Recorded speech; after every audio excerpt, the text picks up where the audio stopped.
I'm getting sniped at by some Democrats. I don't like it. I didn't put us in this situation. They did. And I necessarily didn't want to give the data because some people might say, well, you're at 10%.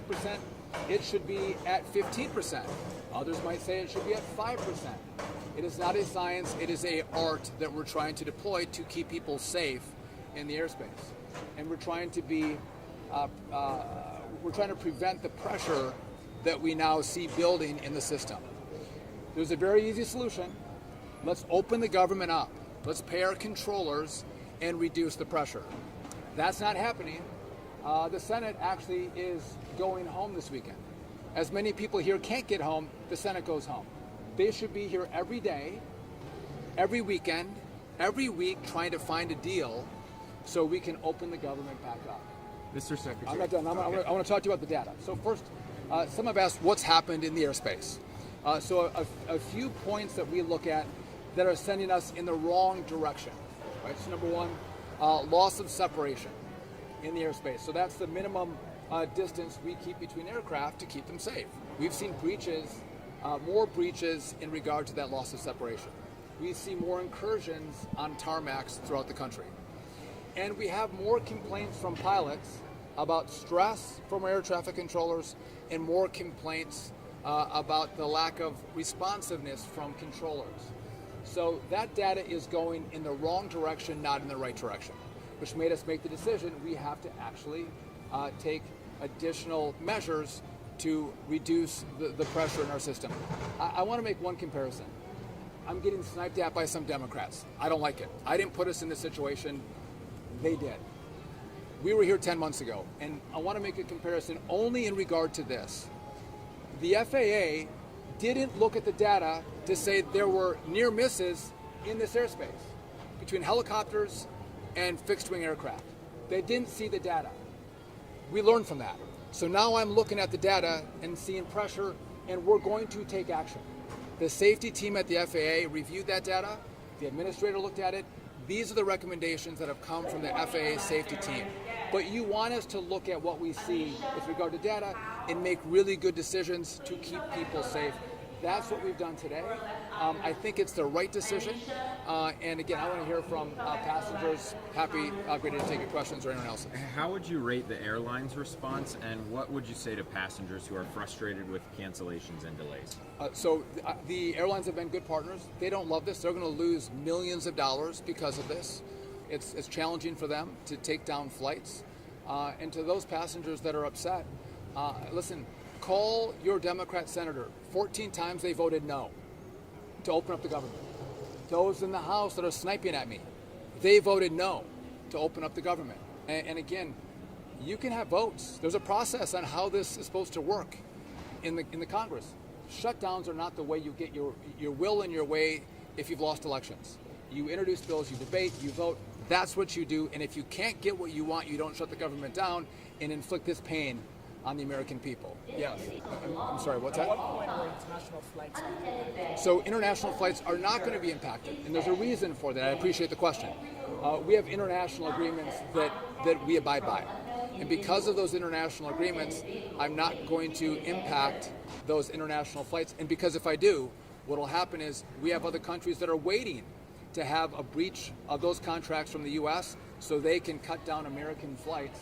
And that would have a very long-lasting impact on our ability to send travelers from the U.S. to those partnering countries that have the agreements. When we spoke on Wednesday, we talked about 10% as the number. I asked you, did you think about doing a lesser number? You guys ended up going to 4%. If 4% doesn't work today, could you increase it even more than 1% daily? Could we see it go up more? That's a great question. So we had talked about 10%. Yep. As I reviewed that with the safety team at the FAA, they said the safest way to do this is to get to 10%, to do a step approach and do it, we're doing it at 4%, and then as you see, 4 days later we do 2 days later we do another 2, and then 2 days after that we're at 10%.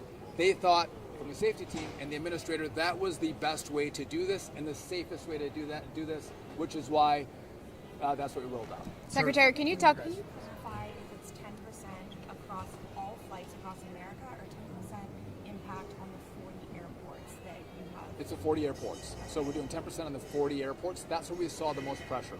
So how many flights per day is that? Because it's not 4,500 So it's going to be 4% today in regard to those 40 airports, and again, we're going to step ladder that up to get to 10% next week. The exact number I can't give you, and I don't want to see the disruption. I don't want to see the delays. Now, there could be a benefit if I can get the controllers to come back to work. I asked the head of the Air Traffic Controller Union to reach out to his controllers, to ask them to show up. It is their jobs. If they start coming to work, we may have the same experience we had in Newark. We had delays and cancellations in Newark in the early summer. We reduced the capacity, and then the flights were on time. Right? We had less cancellations, less delays. It was the most on-time months we had at Newark ever.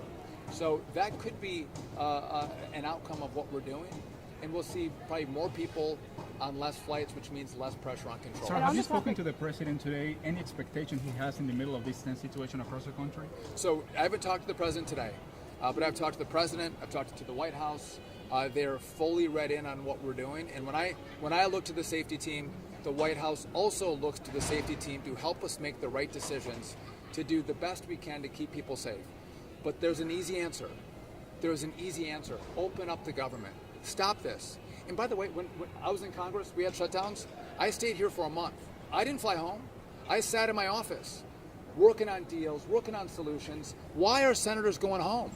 If you can vote 14 times to keep the government shut down and create this gridlock in our airports, and you're going to go home, they should sit here.